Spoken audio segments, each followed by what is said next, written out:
Hello, everyone, and thank you for joining us for today's webinar. My name is John Tinley, and I will be your presenter.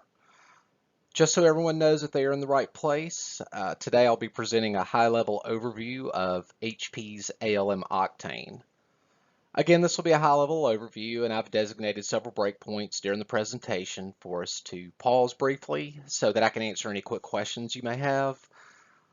I'll also leave some time at the end of the presentation as well to answer any questions. Right now, I would like us to do a quick poll, and I'll give you a little time to do that. The question is, how familiar are you with ALM.NET or Quality Center? And your choices will be, I've never used it, I'm somewhat familiar, very familiar, I use it all the time, or expert admin level usage. So if you will go ahead and look at your WebEx poll and give us some feedback on that, that would be fantastic.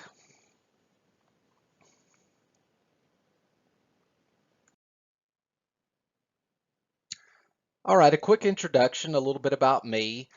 I've been in the IT world for a little over 20 years, 17 plus years in software QA, everything from a test engineer, automation engineer, a QA manager, and quality management consultant. I started using Mercury Windrunner in 1999.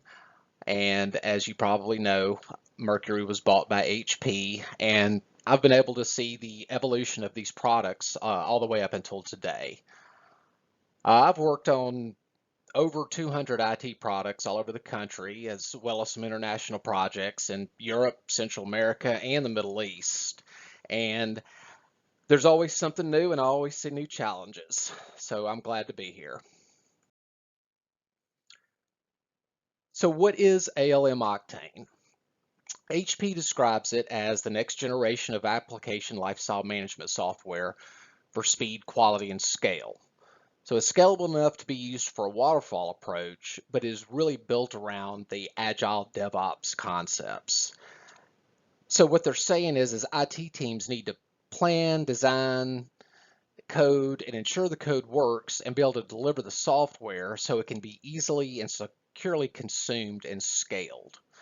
This always leads IT to adopt new ways of developing, testing, and delivering software faster and faster, right? So think about how many different types of phones and tablets and web browsers a new piece of software requires and that it'll have to work with to meet customer needs. So the bottom line is managing faster software releases becomes something a human simply cannot manage without intelligent power tools. And HP calls Octane an intelligent power tool. So why did HP create ALM Octane? There are many reasons. Here are the main three that jumped out at me. ALM needed a new web UI for the future. It's a different UI if you've used other ALM tools that HP has had in the past. You will definitely notice that it is a different, more lightweight, and easier to navigate UI. Significant market and IT shifts. So there's a heavy push towards Agile and DevOps to better support the needs of business development teams. So Octane was built around that need as well. And customers demanded a unified solution for Agile and hybrid development teams. So an all-in-one solution. So HP considers Octane to be the all-in-one solution for all phases of the SDLC. And as I spoke of earlier, it's scalable enough, in my opinion, to definitely improve any software project, no matter what the methodology may be. So let's take a look at HP's approach through Octane. The main areas are to plan, define, build, test, and track. So let's start with plan. To plan, you can quickly assess the progress of your projects and capture and track requirements with built-in support for agile methodologies. Define. You use a standardized collaborative workspace to build and prioritize backlog items and track them across the life cycle of the project. The build. So you get insight with a collection of build data, excuse me, and take advantage of the support for continuous testing and build execution. So, your fast-paced teams realize that a quick understanding of what went into a build and where to triage is really an effective means to faster application delivery. And Octane integrates directly into your Jenkins continuous integration and build environment. So you can quickly view release quality pipelines and adjust, as new or changing, validations or regression tests are created.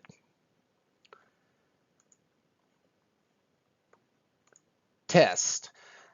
So with Octane, you can manage quality throughout the lifecycle with support for testing in a structured language and transitioning from manual to automated tests. And tracking. You can view quality aggregation in context of an entire application and track progress across the entire lifecycle. So you have customizable reports, graphs, and dashboards that help the team stay on top of critical items.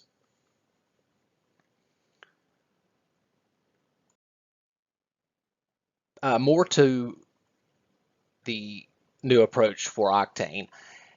So HP has embraced open source. The software embraces the open source standards and tools within the Octane framework. So you can author test using Gherkin, support the test automation management of Selenium scripts, which is based on a Git architected backend platform, if you didn't know, and it tightly integrates, again, as I spoke of earlier, with your team's Jenkins build environment. It has support for Git, Subversion, JUnit, again, Selenium, NUnit, Jenkins, and TeamCity as well. So this is a major shift for HP. Visual business rules. So to allow teams to provision workspaces and environments quickly, and also simplify the administration of the system, Octane introduces visual business rules. And this helps teams to control access, enforce process and workflow, and also align with team priorities consistently. So the most beneficial process assistance comes through productive guidance, really, than obstructive blocking.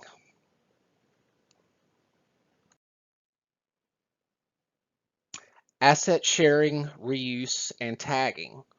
So being able to share similar artifacts between team members or projects doesn't just help save time and lower risk, but is very common reality for most teams today.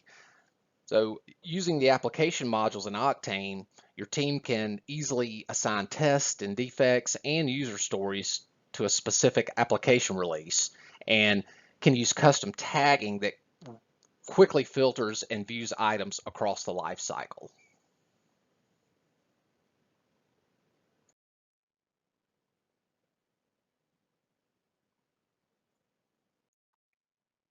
So to summarize, the foundation of Octane, and some of this here we have talked about, and some of it's new. So all tests should be stored as code and versioned with the code. This is definitely a new change and a new approach. Continuous integration, CI, with quality being core throughout the entire life cycle. So life cycle data empowers the team to make the best decisions. There's no one-size-fits-all methodology to support the enterprise. Agile, iterative, waterfall, what have you.